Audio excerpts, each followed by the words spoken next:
grand cœur,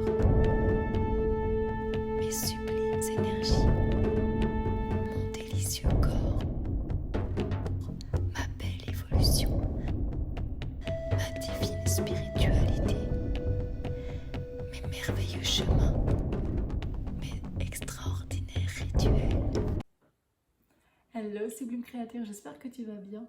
Alors oui, ça fait longtemps que j'étais plus revenue sur YouTube parce que j'ai vécu certaines aventures, j'en ai déjà parlé sur Facebook. Si tu veux savoir de quoi il s'agit, n'hésite pas à aller te rendre sur ma page.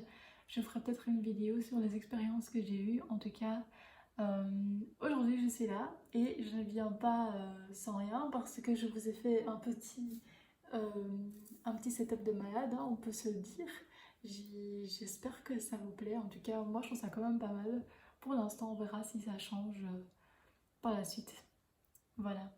Aujourd'hui, je voulais vous parler du carême parce qu'on arrive à la période du carnaval et aujourd'hui, c'est le mardi gras et demain, on commence le carême.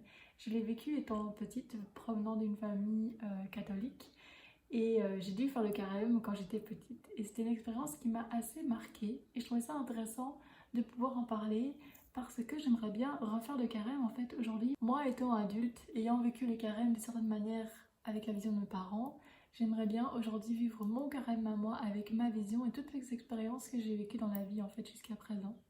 Donc c'est parti, je vais vous faire une petite introduction sur c'est quoi le carême déjà, parce que peut-être que certains d'entre vous ne le savent pas ce que c'est ou ne s'en rappellent plus, il n'y a aucun problème, moi aussi je me suis rappelée ou remémorée de certaines choses. Donc je vous fais une petite présentation. Ah oui, juste avant ça, ouais, j'ai changé aussi les lunettes. Ce seront mes nouvelles lunettes de vue adaptées pour les écrans et j'espère pouvoir changer les verres des autres parce que je les adore trop et que ce sont les lunettes de ma life quoi, tu vois. Tu vois le truc. Ceux qui sont des lunettes, ils savent. Je suis sûre, ils savent. Bref, donc du coup, le carême. Le carême provient du nom latin quadragesima, j'espère que je prononce bien, dies, signifiant 40e jour, avant Pâques évidemment. Le carême est aussi appelé tentation du Christ. Mais en gros, c'est quoi le carême? C'est un moment dans l'année qui est prévu pour réfléchir à ses fautes, repentir ses fautes et donc du coup se faire pardonner de ses fautes, les réparer. Comment on fait durant ce carême? Eh ben, on peut jeûner, donc ça veut dire ne pas manger ou se priver de certains éléments ou ingrédients. Ou alors, ou on peut aussi faire le geste d'aumône. Donc l'aumône, c'est vraiment se livrer cœur et âme, un cœur et une âme sincères pour se dévouer dans la prière à Dieu ou alors aux personnes qui en ont besoin. Donc c'est un acte de charité si vous voulez. S'il y a un mendiant qui est dehors, et ben on lui donne une pièce, ou on lui dit bonjour, ou on lui pose une question, on passe un moment avec lui, ou alors si ton voisin a besoin de 3 œufs, tu vas lui en acheter, ou tu lui en donnes. Bref, des choses comme ça. Bon, ça peut se voir de manière très très large. Le temps. Alors le carême, ça dure 40 jours. Et donc c'est 40 jours avant Pâques. Il commence juste après le Mardi Gras. Donc le jour du carnaval où tu sais tu manges super bien, tu manges ton meilleur hamburger, tes meilleures frites parce que tu sais qu'après t'en auras plus pendant 40 jours. Ça sent le vécu, ouais. Et ensuite tu débutes ton carême.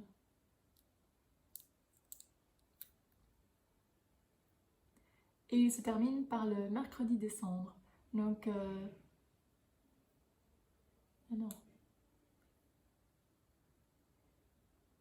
Et il débute par le mercredi décembre. Donc je ne sais pas si vous avez été un jour à la messe, mais c'est le jour où on fait une petite croix sur le front avec des cendres des rameaux de l'année passée, donc on les brûle, etc. Donc du coup, on a 40 jours, mais on a aussi 6 dimanches dans le carême. On jeûne durant les 40 jours, mais on ne jeûne pas durant le dimanche. Donc le dimanche, tu fais ce que tu veux, quoi. En gros, si tu as envie de te faire ton meilleur hamburger ou peu importe, ben vas-y, lâche-toi, quoi, c'est le jour. C'est pas la première retraite qui a été effectuée dans la Bible parce qu'il y a Moïse qui l'a fait juste avant. C'est pas un concours, hein, c'est juste pour dire qu'il y a Moïse qui l'a fait juste avant lorsqu'il a mené le peuple des Hébreux sur la terre promise. C'était aussi un périple de 40 jours. Juste à titre informatif. Donc La grande question c'est pourquoi? Pourquoi faire le carême? Ça c'est une question totalement justifiée et super intéressante en fait. Pourquoi on fait le carême? En tout cas ici, pourquoi est-ce que Jésus le fait? En premier lieu parce que c'est lui qui lance un peu la tendance, tu vois. Ben, en gros, il a été dans le désert en fait pendant 40 jours et il voulait aller méditer là-bas. Et durant ces 40 jours dans le désert, il a été tenté par le diable. Le diable qui voulait l'éloigner de sa foi, donc par exemple lui donner de l'eau, lui donner à manger, ou le questionner sur sa foi, etc. Donc le tenter à le dévier du chemin, parce que Jésus il avait dit, il s'est dit, moi j'ai un objectif, mon gars, je vais l'atteindre, tu vas voir. Après cette épreuve, ben, tout le monde va dire waouh, t'es un gars, mon gars, t'as réussi à passer 40 jours dans le désert sans manger, sans boire. Donc ça donne encore plus de reconnaissance à Jésus pour son peuple et pour les yeux du monde, en gros, qui le reconnaissent comme le Messie. Pour la pratique, est-ce qu'on est obligé de faire un jeûne? Ben non, absolument pas en fait. Tu fais ce que tu veux, tu fais ce que tu ressens. Ici, moi, j'ai parlé de privation pour, euh, pour se prouver qu'en fait, on n'a pas besoin d'autant, qu'on peut se contenter de moins, ou peut-être juste pour savourer mieux après ce que l'on a, tout simplement. Ou alors autre chose. En fait, c'est hyper personnel, je trouve, euh, ce que tu vas amener comme représentation dans ton jeûne. Moi, je pense que tu dois savoir. En fait, c'est même pas le jeûne, c'est dans ta retraite. C'est vraiment une retraite spirituelle, le carême. Et plutôt te demander pourquoi tu veux faire le carême. Dans quel but? Forcément, on est dans l'univers de la spiritualité. Et donc, du coup, ça va tourner autour de la spiritualité. Donc, en gros, pourquoi tu veux faire le carême? Eh ben, ça peut être pour plein de raisons. Soit savourer les choses que tu as déjà, par exemple en mangeant moins d'un certain aliment. Bon, ici, on répète souvent les mêmes choses, par exemple se limiter dans la viande ou se limiter, je sais pas moi, dans l'alcool ou limiter l'action de fumer ou alors limiter les sucreries ou le chocolat, etc., etc. Ça peut être plein de choses. Ou alors savourer ce que l'on a déjà et donc se priver pour mieux savourer par la suite et se rapprocher du coup de sa foi. Et donc là, il n'est pas question de manquer pour faire manquer quelque chose à son corps. Par exemple, je vais donner un exemple. Si tu te dis, ok, je veux plus manger de, ok, je veux plus manger de, je dis n'importe quoi. Hein. Je veux plus manger de bananes parce que, parce que t'as tes raisons. Voilà, on s'en fout. Et que tu sens que ton corps est en manque de bananes et que tu as besoin de bananes pour vivre et pour faire fonctionner ton corps juste de manière technique, tu vois. Si tu en manges pas assez, tu peux pas vivre et fonctionner correctement. Du coup, à ce moment-là, ben alors oui, tu peux évidemment manger un peu de banane, quoi. Peut-être pas autant que d'habitude, mais en tout cas un minimum pour que tu puisses bien fonctionner. Je crois que l'exemple est clair, non? Ou alors, comme j'ai dit précédemment, c'est un geste d'aumône. Et donc, d'aumône, ça veut dire se rapprocher de sa foi et de Dieu. Et donc, du coup, ben, c'est de faire des gestes d'amour sincère, aider quelqu'un, faire des prières, se rapprocher de Dieu, de sa foi, etc. etc. Perso, moi, quand j'étais petite, et ben, durant 40 jours, c'était le gros supplice parce je savais que j'allais plus avoir droit à des chocolats, à des bonbons, à des sucreries, à des bons repas. C'était de la, très souvent, c'était de la soupe, du pain et quelques fromages, le minimum du minimum, quelques charcuteries et puis c'est tout. Et donc à la fin, j'étais dégoûtée, quoi. J'en avais marre de manger toujours les mêmes choses. Bon, la soupe, elle changeait, heureusement. Mais quand même, c'était vraiment très dur. Quand t'es petit et que tu comprends pas forcément... Allez, tu comprends parce qu'on te l'explique, tu vois. T'es pas bête, tu sais comprendre pourquoi est-ce que pendant 40 jours, tu jeûnes. C'est le chemin de Jésus. Et comme ta famille est catho, bah du coup, tu comprends que c'est le chemin qu'il doit suivre, tu vois. C'est pas pour autant que tu te sens aligné avec ce message. Moi, je le faisais parce que c'était ma famille qui le faisait, donc on se pose pas trop de questions. Et du coup, c'est plus dur en tant qu'enfant de vraiment suivre cette voie-là parce que tu comprends pas complètement tout. En tout cas, ça a été le cas pour moi. Je comprenais pas forcément. Je comprenais de manière premier degré, tu vois, mais j'arrivais pas à le vivre aussi intensément que mes parents, par exemple, qui était adulte à ce moment-là et qui savait très bien pourquoi est-ce qu'il le faisait. Tu vois ce que je veux dire? Donc voilà, je le faisais et aujourd'hui je peux dire que je suis hyper contente de l'avoir fait, vraiment. Je suis hyper fière de moi aussi d'avoir tenu bon, parce que c'est pas facile. Et, euh, je regrette rien du tout, j'ai aucun remords et je remercie même mes parents de l'avoir fait parce que c'est un véritable exercice en fait de pouvoir le faire, rien que ça. C'est un exercice de pouvoir jeûner, se tenir, faire, même si t'es un peu obligé par tes parents parce que c'est pas moi qui ai pris la décision toute seule de le faire, mais en tout cas c'est un bel apprentissage de dire voilà quand tu prends une décision, une grande décision en lien avec ce que tu es vraiment à l'intérieur parce que ta foi c'est ce que tu es quand même et c'est vraiment tes croyances les plus profondes, les plus intimes en vrai. Et donc dès que tu fais un choix en fonction de tes valeurs les plus intimes, tu le respectes jusqu'au bout. Déjà rien que cet apprentissage, c'est quand même merveilleux je trouve. Même si, euh, même si peut-être certains d'entre nous qui l'ont vécu n'étaient pas du tout en accord avec cette pratique. Juste le message.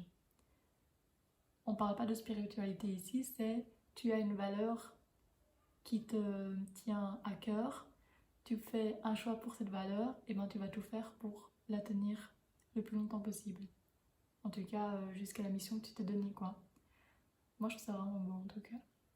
Donc voilà, donc du coup, je trouve ça vraiment très... C'était vraiment très très compliqué pour moi étant petite, mais je l'ai fait. I did it.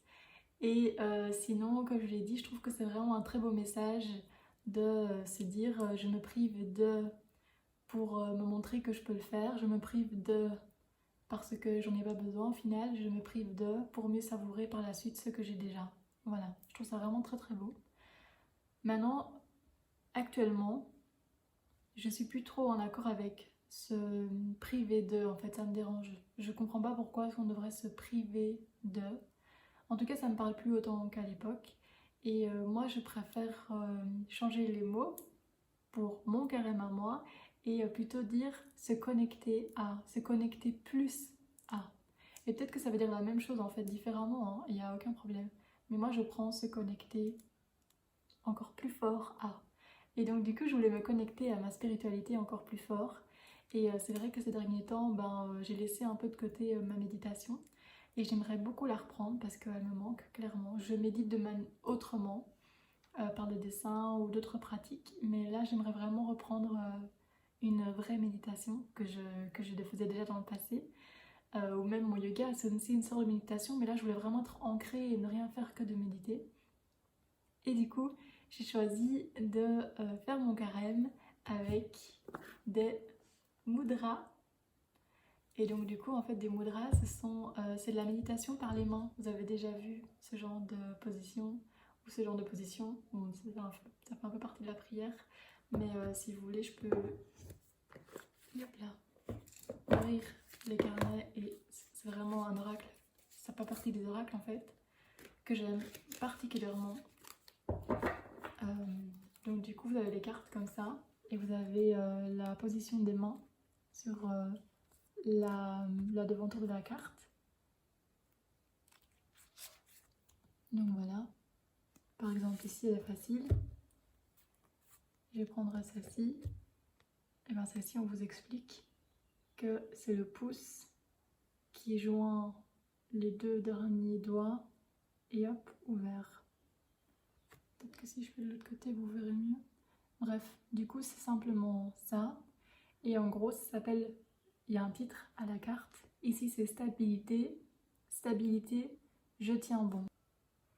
Voilà. Et ensuite, derrière, vous avez la petite explication de ce que ça veut dire. Et un petit mantra ici pour accompagner la carte et la méditation. Et du coup, ce que je voulais faire pour mon carême, c'était de utiliser cet oracle pendant 40 jours pour me relier à ma méditation, me relier au mudra que j'adore faire et aussi vous le faire un peu connaître en fait. Donc je vais piocher chaque jour avec vous une petite carte et je vais vous la lire et on pourra faire une petite méditation ensemble. Et voilà, moi je fais des petites méditations de 5 minutes par jour pour débuter, pour me remettre dans le bain. Et Et voilà, ben peut-être que vous allez me suivre au fur et à mesure et ce sera vraiment trop chouette de faire ça ensemble, de partager cette belle énergie tous ensemble. Voilà, je le trouve hyper simple, ludique, en fait attractif, coloré. Il y a les couleurs en fonction des différents chakras, c'est vraiment génial. C'est fait par Gertrude Hirschi. Désolée si j'ai mal dit le nom. Donc elle est ici. Et alors il y a un petit livre qui accompagne, qui explique un peu comment se comporte